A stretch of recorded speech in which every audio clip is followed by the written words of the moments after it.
Yang berikutnya yaitu tahrim musafahatil mar'ah al-ajnabiyah. Diharamkan untuk berjabat tangan dengan perempuan yang bukan mahram kita. Di antara adab yaitu jabat tangan sunnah, tapi usahakan jangan terbiasa berjabat tangan dengan perempuan yang bukan mahram kita. Karena hadis-hadis Nabi menyebutkan bahawa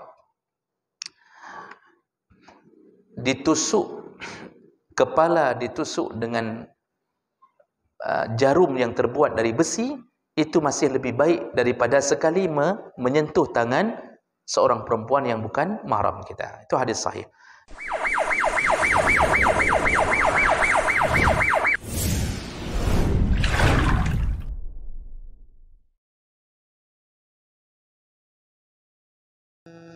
Assalamualaikum warahmatullahi wabarakatuh.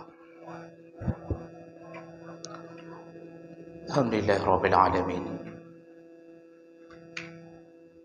Wa bihi nasta'in 'ala umuri dunya waddin. Asyhadu an la ilaha illallah wahdahu la syarika lah. Wa asyhadu anna Muhammadan 'abduhu wa rasuluhul karim. Allahumma shalli wa sallim ala nabiyyina wa sayyidina Muhammadin wa ala alihi wa ashabihi ajma'in. Amma ba'd. Rabbi shrah li sadri wa yassir li amri wa hlul 'uqdatam min lisani yafqahu qawli. Segala puji bagi Allah, kemudian salawat dan salam kepada Rasulullah, pada keluarga dan seluruh sahabat-sahabatnya. Jamaah salat maghrib dan isya yang Allah muliakan insyaallah. Pada malam ini kita akan membahas tentang bab adabul liqa, yaitu tentang adab ketika bertemu atau berjumpa sesama mukmin. Jadi ketika terjadi pertemuan, walaupun setiap hari atau sesekali, apa saja yang diajarkan oleh Nabi sallallahu alaihi wasallam. Baik, ini nampaknya sederhana, tapi inilah yang menunjukkan akhlak kita di hadapan Allah Subhanahu wa taala dan ketaatan kita kepada Nabi sallallahu alaihi wasallam. Karena kalau orang tidak mengetahui tentang adab-adab yang sederhana, maka yang besar pun biasanya dia tidak lakukan. Baik, yang pertama, at-tabassum wal bashashah 'inda liqa. Adab pertama ketika kita bertemu sesama mukmin atau berjumpa sesama kita, maka selayaknya kita melayangkan senyuman dan basyashah. Jadi basyashah itu diiringi dengan mata yang berbinar-binar. Dan ini berdasarkan hadis Nabi sallallahu alaihi wasallam, tabassumuka li akhika sadaqah. Senyumanmu kepada saudaramu, dalam tanda kutip sesama mukmin, sedekah. Jadi ketika bertemu, bagaimana caranya? Senyuman itu otomatis terkembang, walaupun kita tidak mengenalnya. Kalau sudah berpapasan, maka berusahalah untuk tersenyum. Senyuman itu memberi ketenangan di hati. Orang yang sejatinya marah ketika melihat senyuman, biasanya tidak jadi marah. Ada yang tidak ada rencana untuk berkenalan, ketika kita tersenyum, maka dia berusaha untuk mengetahui siapa kita, karena dia lihat kita ramah, ya. Dan ini sedekah. Oh, tidak dibalas dengan senyuman, yang penting kita dapat pahala sedekah. Kalau tidak dibalas dengan senyuman, ya besok-besok kalau jumpa dia lagi, ya tersenyum lagi, Pak. Kira-kira 3 kali lah. Girl, tidak ada balasan senyuman, berarti bisa jadi dia kurang sehat akalnya, ya. Atau memang lahir nggak bisa senyum. Mungkin waktu lahir pun tidak menangis. Mungkin dari lahir mukanya sudah mekrong begitu. Nah, itu kalau dia tidak bisa lagi tersenyum. Karena orang mukmin itu senyuman itu selalu ada di bibirnya. Ya. Dan ini tanda bahagian daripada iman. Artinya bahagianya hati. Orang iman itu kan hatinya ada ruang untuk kebaikan. Maka dilampiaskan dengan senyuman. Orang yang paling susah tersenyum siapa? Yaitu orang yang selalu dirundung dengan berbagai masalah, pikiran, ya, kredit habis-habis, dengan tetangga ribut, pergi ke menasah, baru ribut dengan istri. Bagaimana dia mau senyum? Kenapa bisa ribut terus-terusan, dengan tetangga ribut, dengan istri ribut? Ini akibat daripada punya banyak masalah yang akhirnya hati mengeluarkannya di wajah. Makanya orang tersenyum itu orang beradab. Jadi jangan biasakan ketemu orang tidak memberi efek apapun pada wajah. Dalam hadis yang lain Rasulullah sallallahu alaihi wasallam menyebutkan juga ketika bertemu orang hendaknya kita memberikan wajhun taliq, kata Rasulullah, yaitu selain senyuman wajahmu cerah ketika bertemu orang. Maka tadi disebut basyasyah, selain senyuman, adab ketika bertemu, yaitu mata kita ikut mendukung senyuman. Jadi mata kita berbinar-binar, menunjukkan kita senang bertemu dengannya, ya. Menunjukkan bahawa kita ini gembira ketika dia berpapasan dengan kita. Masalah urusan dia pribadi, itu urusan dia.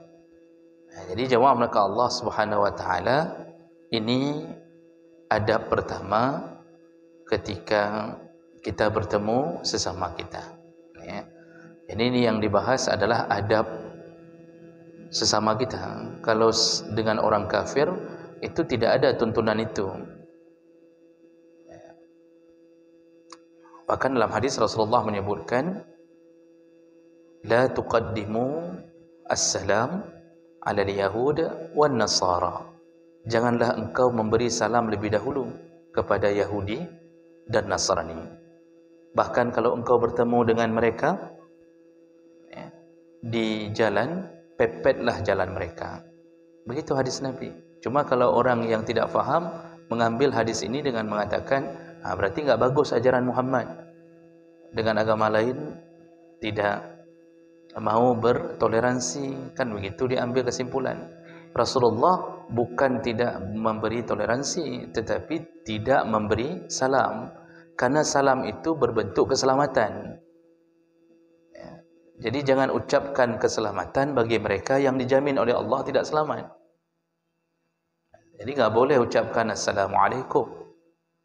Kalau mereka yang mengucapkannya, maka disuruh jawab Waalaikum. Jadi bukan Waalaikumsalam atau Waalaikumsalam. Karena waktu kecil kami belajar di pesantren itu diajarkan kalau orang kafir memberi salam, jawabannya Alaikumussalam, kepadamulah kebutaan atau kecelakaan, atau Alaikumussalam, semoga engkau ditimpa tangga, sulamnya tangga.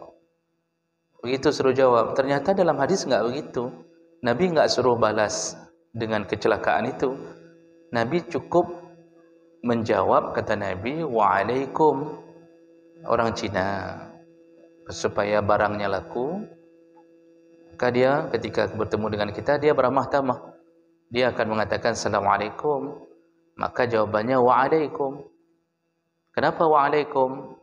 Maksud Nabi, sebagaimana dia berniat, begitulah yang dia dapatkan.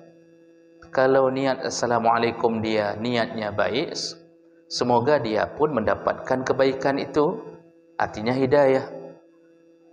Kalau dia berniat ngejek, jadi Assalamualaikum itu dalam bentuk sindiran, ngejek-ngejek, olok-olok, maka begitulah, semoga engkau mendapatkan hal yang sama, maka engkau nanti akan diolok-olok di hari kiamat. Jadi cukup dengan wa'alaikum, dan tidak pun disuruh tersenyum, kecuali mereka memulai lebih dahulu. Ini bukan bermakna kita membenci, tapi tidak ada ajaran dalam agama kita untuk memuliakan agama mereka. Kenapa? Karena agama ini ya'lu, agama yang direstui Allah, yang diridai dan yang tinggi di hadapan Allah hanya Islam. Maka muncul hari ini orang-orang yang mulai mengatakan semua agama itu sama.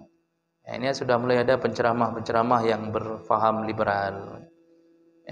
Di YouTube itu sedang viral seorang penceramah sudah berumur yang bernama Buya Syakur Yasin. Silakan cek di YouTube itu sedang viral, banyak hal yang aneh yang dia bawa. Salah satunya dia mengatakan jangan takut murtad, karena semua agama itu sama baiknya.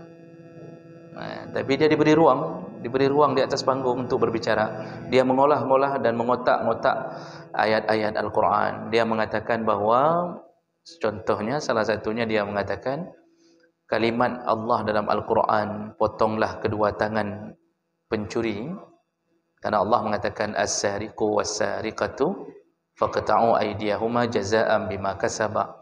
Pencuri laki-laki dan pencuri perempuan, potonglah kedua tangannya sebagai balasan. Itu dimaknakan oleh orang ini, itu potong itu bukan potong tangan. Itu salah tafsir katanya. Itu potong itu maksudnya potonglah pekerjaan pencuri ini. Jangan sampai dia mencuri lagi. Bagaimana caranya? Apakah dipenjara ataukah dilakukan ta'zir atau apa sajalah. Bukan potong tangan. Sampai dia mengucapkan, ini saya dengar langsung ceramah dia di YouTube ini, dia mengatakan sudah terlalu banyak korban yang jatuh akibat salah tafsir terhadap ayat potong tangan ini. Jadi otomatis dia ingin mengatakan apa? Dia ingin mengatakan Rasulullah SAW sudah salah tafsir. Padahal ayat itu turun karena asbabun nuzulnya, karena memang ada pencuri. Sehingga turun ayat itu, langsung Rasulullah menyuruh potong tangan. Datang si kakek tua ini hari ini mengatakan Rasulullah sudah salah tafsir. Yang betul maksudnya adalah cegahlah pencuri ini daripada melanjutkan pencuriannya. Itu maksud potong. Jadi dipotong jalan, bukan dipotong tangan. Makanya Bapak Ibu yang Allah muliakan, tidak ada suruhan menghormati agama lain kecuali dengan urusan-urusan dunia. Dalam urusan akidah tidak ada suruhan itu. Baik, berikutnya.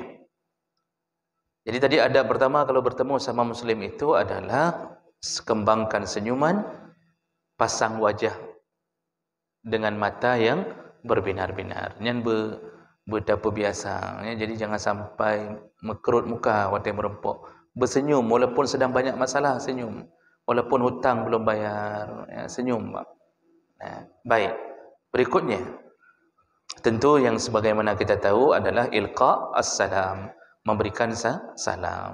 Ini sudah kita maklumi bersama, memberikan salam itu sesama mukmin kalau bertemu. Tidak mesti masuk ke rumah. Salam itu bisa diberikan kapanpun, dimanapun.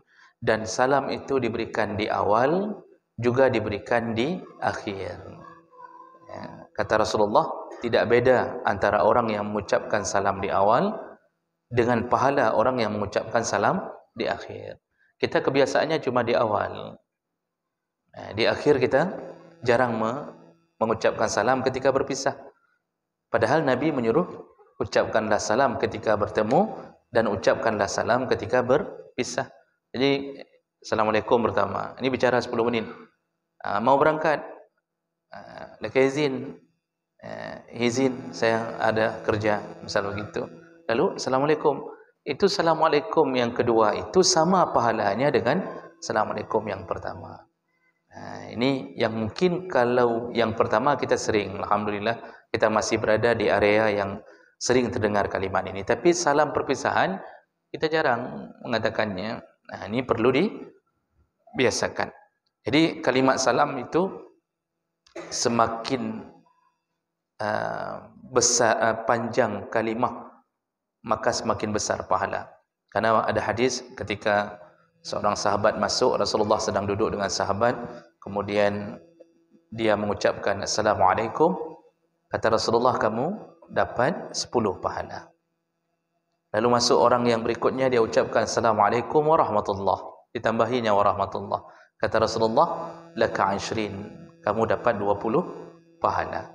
Masuk orang berikutnya, dia ucapkan Assalamualaikum warahmatullahi wabarakatuh, kata Rasulullah, kamu dapat 30 pahala. Cukup sampai situ, Pak. Jangan tambah macam-macam supaya dapat pahala sampai 1000. Karena itu tuntunan ucapan salam. Jadi jangan ucapkan Assalamualaikum warahmatullahi wabarakatuh, ta'ala la ilaha illallah wallahu akbar la haula wala quwata illa billah. Nya dah bangli, nyan kan talem lian. Jadi jangan tambah-tambahi dan jangan karang-karang sendiri. Itu warahmatullahi wabarakatuh itu sudah cukup bagus itu. Baik. Berikutnya, adab berikutnya yaitu istihbab al-musafahah. Disunnahkan ketika bertemu sesama kita, selain tersenyum, pasang wajah enak, lalu beri salam, lalu disuruh berjabat tangan. Yang kayu jok jaro kan. Okeylah kita terhadang dengan pandemi selama ini. Tapi ketika itu sudah selesai, maka kembalilah kepada sunnah yang diajarkan Nabi. Berjabat tangan itu termasuk sunnah Nabi yang disuruh lestarikan. Dan ini hadis-hadis Nabi cukup banyak yang menyuruh untuk berjabat tangan.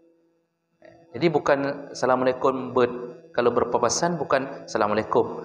Jadi tangannya terangkat, tapi enggak mau berjabat tangan. Bukan begitu, tapi Assalamualaikum langsung kasih tangan. Kata Rasulullah sallallahu alaihi wasallam, dalam hadis riwayat Malik bin Atha, dari Malik bin Atha bin Abdullah Al-Khurasan, qala Rasulullah sallallahu alaihi wasallam, tasafahu yuzhibul ghilla. Sering-seringlah engkau berjabat tangan, karena berjabat tangan itu akan menghilangkan ghil. Ghil itu kedengkian di hati, hasad. Karena Allah ajarkan kita doa, wala taj'al fi qulubina ghillan lilladzina amanu. Ya Allah, jangan jadikan hati kami dengki kepada sesama yang beriman. Ini dengki ini, Pak, puncaknya kerusakan. Gara-gara dengki, mulut akan mengupat, membicarakan kelebihan yang Allah berikan pada orang. Kaki, tangan akan bergerak untuk menghilangkan nikmat pada orang. Jadi fitnah, semua dosa dari ujung kepala ke ujung kaki dimulai dari hati yang dengki.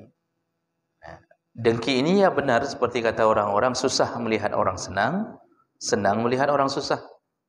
Jadi kedengkian tidak bisa menerima kelebihan yang Allah telah titipkan pada orang lain. Orang lain naik gajinya, dia naik tensinya.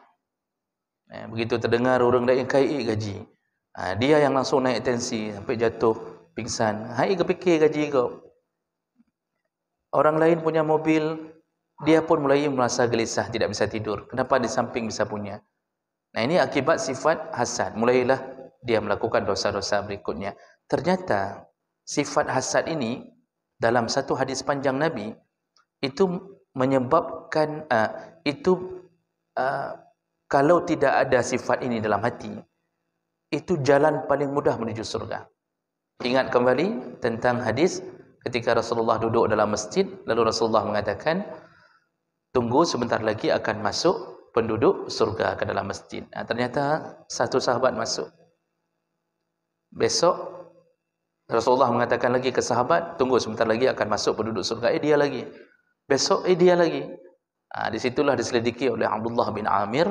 Ternyata ujung ceritanya dalam hadis sahih itu, orang ini dijamin surga gara-gara tidak ada sifat hasad. Jadi dia tidak peduli dengan kelebihan yang Allah beri kepada orang lain. Orang kena PNS, dia sudah 50 kali tes enggak lulus PNS, dia tidak peduli, enggak ada rasa sedikit pun, enggak pun mulutnya menyindir-nyindir, kamu enak ada orang dalam. Hana enggak pegah hana orang dalam ke kau. Masalah rezeki dia yakin Allah atur. Dia tidak peduli dengan apa yang Allah berikan orang, rumah mewah, isteri cantik. Dia tahu isterinya cantik juga, tapi dibanding orang jauh sekali. Dia tidak peduli. Anak orang pintar, anak dia bodoh-bodoh, ya wajarlah dia sendiri dulu ranking 45 dari 46 siswa. Jadi terima saja apa yang Allah berikan. Yang penting dekat dengan Allah, pasti berubah keadaan itu.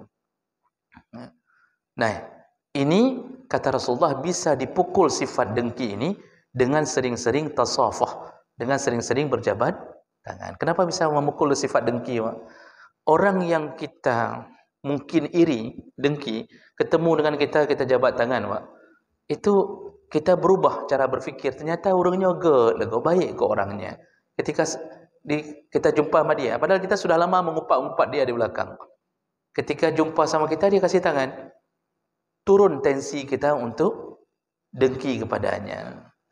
2 kali, 3 kali, dia akan menghilangkan sifat dengki. Jadi sudah bisa menerima kebaikan orang, walaupun itu lebih yang Allah berikan kepadanya.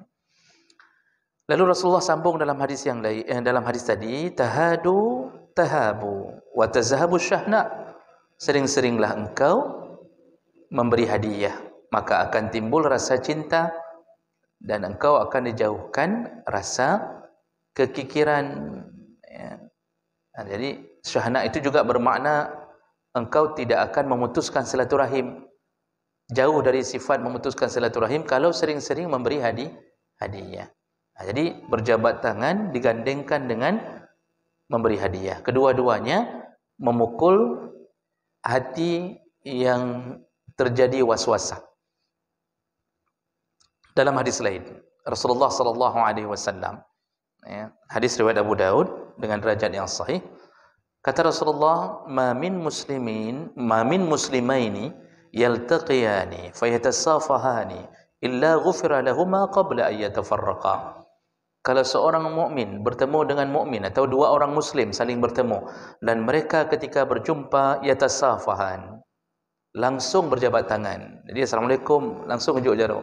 Begitu berjabat tangan, kata Rasulullah, pasti diampunkan dosa-dosa mereka sebelum mereka berpisah. Diampunkan dosa-dosanya sebelum mereka berpisah. Maksud sebelum berpisah bukan disuruh jabat tangan enggak lepas-lepas. Maksudnya ini terjadi komunikasi. Kita tadi datang berjabat tangan, sudah lepas. Lalu kemudian kita bicara. Itu selama belum berpisah mereka ini, maka berguguranlah dosa-dosa mereka, diampunkan dosa-dosanya. Namun yang perlu dicatat, dosa yang diampunkan adalah dosa kecil. Jadi dosa makan riba enggak diampunkan dengan cok-cok jarogop dan mak-mak jarogop, langsung dihapuskan dosa ambil uang di kredit di bank, itu enggak dihapuskan, Pak. Yang berzina belum taubat enggak dihapuskan. Itu cuma bisa dihapuskan dengan taubatan nasuha. Tidak bisa dihapuskan dengan jabat-jabat tangan. Jadi yang dihapuskan yang mana? Dosa-dosa kecil, dosa-dosa yang terselip di hati, ya, dosa mubazir, dosa-dosa yang sifatnya anggota tangan meraba, menyentuh. Nah, ini bisa diampunkan dengan itu, ya. Jadi ini menunjukkan apa? Begitu besarnya kelebihan orang yang suka berjabat tangan sehingga dosanya pun bisa diampunkan ketika berjabat tangan. Nah, jadi biasakanlah untuk berjabat tangan. Lalu dalam hadis yang lain, Abu Qatadah berkata, qultu li Anas, aku pernah berkata kepada Anas bin Malik, akanatil musafahah fi ashabin Nabi sallallahu alaihi wasallam. Jadi Abu Qatadah pernah bertanya kepada Anas bin Malik, ini model jabat-jabat tangan ni itu sudah ada di masa Nabi atau belum? Jadi karena Anas bin Malik beliau umurnya panjang, jadi beliau sempat mengalami dua generasi sahabat dan generasi tabi'in. Itu Anas bin Malik umur panjang. Jadi salah satu tabi'in yaitu Qatadah bertanya kepada Anas, dulu di masa Nabi sesama sahabat Nabi apakah juga berjabat tangan kalau ketemu? Apa jawab Anas bin Malik? Qala na'am. Ya, sesama kami dari dulu sudah sering berjabat tangan kalau kami bertemu. Nah, jadi ini hadis riwayat Bukhari menunjukkan dari dulu sudah ada perilaku saling berjabat tangan. Lalu ada kisah taubat Ka'ab bin Malik. Dia berkata, dakhaltul masjid fa iza bi Rasulillah sallallahu alaihi wasallam faqama ilayya Talhah bin Ubaidillah yuharwilu hatta safahani wa hanna'ani. Jadi ketika Ka'ab bertaubat dari banyaknya dosa yang dia lakukan dan dia mulai masuk masjid untuk salat. Ketika dia masuk masjid, Rasulullah sallallahu alaihi wasallam karena senangnya dia taubat, Rasulullah kemudian berdiri, juga diikuti oleh Talhah bin Ubaidillah yang berlari ke hadapanku lalu menjabat tanganku dan mengucapkan tahniah, hanna'ani. Dia mengucapkan selamat kepada aku. Artinya selamatnya selamat engkau telah datang juga ke dalam masjid. Nah, jadi dulu kalau orang datang ke masjid, Pak, yang belum pernah salat, itu disambut oleh orang masjid dengan rasa gembira. Begitu seharusnya. Jadi bukan dingejek-ejek, disindir-sindir. Jadi begitu misal enggak pernah nampak masjid, jika wataduh masjid langsung mengatakan, kaduh jin lah masjid raya. Itu mati hijab li. Ini tiga lah hijab. Kita berarti tidak ada jiwa dakwah. Orang yang enggak pernah datang ke masjid, begitu datang ke masjid dipeluk, kemudian disalami, lalu semua bergembira. Kalau perlu buat syukuran, maka kalau dah pegang syukuran kan agak berat bacun, karena dia pun nanti mungkin merasa malu. Dia tanya ngelegop dari luar sana, apa syukurannya? Hai, syukuran kata obat yang apa yang itu juga ngejek juga ujungnya, kan? Artinya jangan, kalaupun enggak begitu, paling kurang ya kita senang kalau ada orang yang tiba-tiba sudah nampak ke masjid.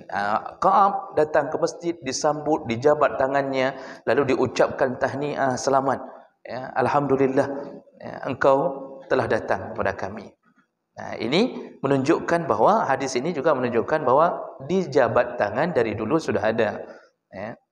Lalu dalam hadis yang lain dari Anas bin Malik radhiyallahu anhu, lamma jaa ahlul Yaman, qala Nabi sallallahu alaihi wasallam, ketika penduduk Yaman mendatangi Mekah, datang perombongan dari Yaman ke Mekah. Lalu kemudian Rasulullah sallallahu alaihi wasallam, qad aqbala ahlul Yaman. Rasulullah ketika menyambut rombongan dari Yaman, Rasulullah menemui mereka, wa hum araqqu quluban minkum fa huwa awwalu man jaa bil musafahah. Jadi disambut dengan gembira oleh Rasulullah. Lalu Rasulullah mengatakan, ini orang-orang yang mana ini araqqu qulubahum, hatinya lebih lembut daripada kalian. Orang Yaman itu terkenal dengan kelembutan hati. Sampai sekarang, Pak, walaupun kehidupan di Yaman itu keras, itu sering perang saudara di Yaman itu. Sering perang saudara. Karena diobok-obok juga oleh orang kafir. Diobok-obok oleh Amerika. Tapi kalau kita ke Yaman, saya punya beberapa sahabat orang Yaman waktu di Mesir, memang lembut-lembut, Masya Allah, lembut dan hatinya baik. Orang Yaman itu tidak kaya-kaya, Pak. Orangnya sederhana seperti kita yang miskin-miskin. Tapi ketika menyambut tamu, itu subhanallah. Makanya banyak mahasiswa yang belajar ke Yaman. Dan kota mahasiswa yang paling banyak dikunjungi di Yaman itu yaitu kota Tarim.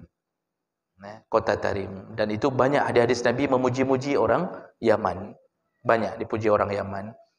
Jadi Rasulullah mengatakan orang Yaman itu araqqu quluban minkum. Mereka punya hati yang lebih lembut daripada kalian.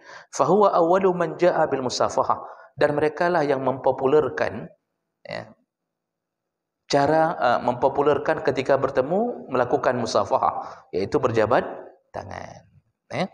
Nah, jadi banyak sekali hadis-hadis Nabi, dan ini ada beberapa hadis yang lain yang menyebutkan tentang mulianya ketika bertemu untuk melakukan jabatan tangan.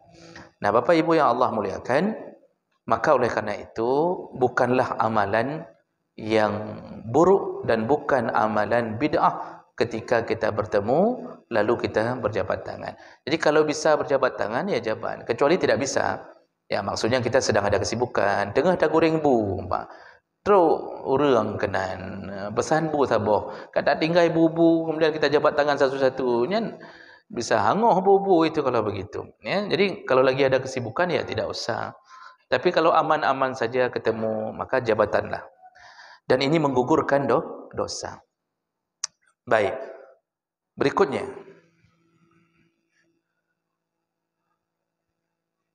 Adab berikutnya yaitu istihbab adamu naz'il yad 'inda al-musafah hatta yakuna al-akhar huwa al-badi' bizalik. Nah, ini yang juga yang perlu diperhatikan. Adab berikutnya ketika bertemu sama mukmin setelah jabat tangan, maka disunnahkan untuk tidak melepaskan tangan itu sampai lawan kita yang melepaskannya lebih dahulu. Jadi ini gaya Nabi SAW. Anas bin Malik radhiyallahu anhu menyebutkan, kana Nabi SAW iza istaqbalahu ar-rajul, Rasulullah ketika bertemu dengan salah seorang sahabat, fasafahahu, beliau langsung menjabat tangannya, la yanzi'u yadahu min yadihi hatta yakuna ar-rajul allazi yanzi'. Beliau tidak pernah, beliau yang lebih dahulu melepaskan tangan sampai lawannya lah yang melepaskan tangannya. Ini gaya Nabi. Nabi kalau sudah pegang tangan sahabat tidak dilepaskan. Maksud tidak dilepaskan bukan dipegang erat-erat. Kalau dipegang erat-erat itu maksudnya nangkap. Ini enggak. Beliau tetap pegang tangan sampai lawannya dulu yang melepaskan tangan. Tidak pernah beliau yang melepaskan tangan lebih dahulu. Dan Anas mempersaksikan itu karena Anas memang salah satu khadim Nabi SAW. Nah, Bapak Ibu yang Allah muliakan, ini juga dalam beberapa hadis yang lain, Rasulullah juga memperlakukan istrinya. Itu kalau berjalan dengan istrinya, beliau selalu memegang tangan istrinya. Jadi kalau berjalan berdua dengan istri, beliau memegang tangan istri dan tidak melepaskannya sampai istrinya lebih dahulu yang melepaskannya. Begitu gaya Nabi. Makanya Bapak, kalau belanja ke pasar impres, yang nemat urinang, nemat bajarong. Dan jangan lepaskan kecuali beliau yang lepaskan. InsyaAllah minggu depan dia tidak mau lagi jalan sama kita. Karena orangnya berbeda. Urinang akan kebuka, punya mak-mak dong jauh-jauh malih gop-gop hari. Kan begitu katanya. Dulu beda, masa Rasulullah itu sahabat hidup dalam dunia agama. Jadi semua perbuatan agama semuanya menjadi kebanggaan bagi mereka. Hari ini Pak, kalau kita pegang tangan isteri kita jalan berdua Pak, Masya Allah, nya naik kuk-kuk legop na 20 draw dan menepuk 20 pro. Kamu dalam katanya. Kalau gelintu baru. Hai. Macam-macam dibilang tu kita Pak. Kalau udah kayak gitu enggak usahlah kita lakukan daripada timbul fitnah. Tapi begitulah gaya Nabi. Saking lembutnya hati Nabi, menjabat tangan sahabat enggak dilepaskan. Kalau pegang tangan istri, maka dia tidak akan melepaskannya sampai istrinya yang lebih dahulu melepaskannya. Menunjukkan Nabi begitu terikat hatinya dengan sesama mukmin. Begitu cintanya Nabi kepada sesama mukmin. Kita hari ini begitu sensitifnya sesama mukmin. Bacutna masalah sudah hanya gara-gara urusan khilafiyah sudah kamu mukroot muka kahana le berapa hanya gara-gara urusan kunut kahana le berapa. Manusia hari ini Masya Allah hal-hal yang tidak perlu diperdebatkan. Nyanu mekuboh ya bah berkubah apa bahasa Indonesia je mekuboh no mebuih ya no kada dong ke berkubas berbuih mulut hari ini Kalau hanya ingin bicara tentang di mana Allah, enggak akan selesai sepanjang zaman. Yang ada hanya permusuhan. Allah sendiri sudah, Nabi sendiri sudah mengatakan, tafakkaru fil khalqi wa la tafakkaru fil khaliq. Banyak-banyaklah engkau berfikir tentang makhluk, jangan terlalu dalam berfikir tentang pencipta. Karena kita tidak akan sampai pada kebenaran yang hakiki. Maka lihat hari ini, Pak, bermusuh-musuhan. Kelompok pengajian ini bermusuhan, kelompok pengajian sana, yang sana bermusuhan ke sana. Hanya gara-gara pegahaba masalah Allah di mana.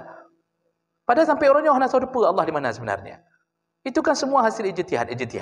Hanya ijtihad. Yang itu ijtihad, pegang hadis. Yang ini pun mengatakan ijtihad, pegang hadis. Dan ini begini pandangannya. Ini, tapi Masya Allah, itu dijadikan sumber permusuhan, mengejek, segala macam.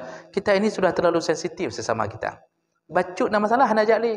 Ada yang pernah ikut pengajian, melihat ustaznya agak netral-netral, ketika dia bertanya enggak mau mendukung, dia nunggu jawaban yang cocok dengan jihna model jamaah lagi ni apa. Ya, menyogo temannya. Ada tu model jamaah begitu. Kalau nanya, jawaban yang dia inginkan, jawaban berlagi haji depa. Begitu tidak sesuai, langsung itu pengajian terakhir bagi dia. Dia tanya lagi, "Ana ni jak boleh nan." "Hanapa ustaznya?" "Ustaz bidah sinyan." Nyan model. Padahal ilmu dia baru taubat umur 45 tahun. Kita sudah dari kecil tidak pernah meninggalkan solat. Ya. Baru taubat mulai. Nah, begitulah keadaan orang hari ini.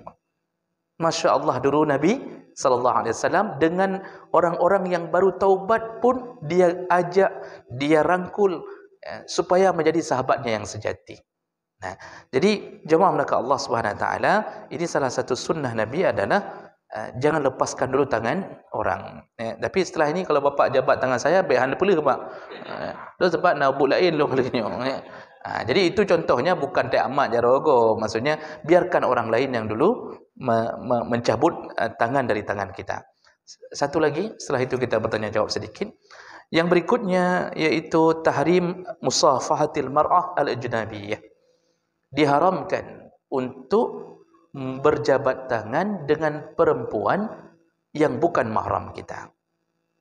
Di antara adab yaitu jabat tangan sunnah, tapi usahakan jangan terbiasa berjabat tangan dengan perempuan yang bukan mahram kita. Karena hadis-hadis Nabi menyebutkan bahawa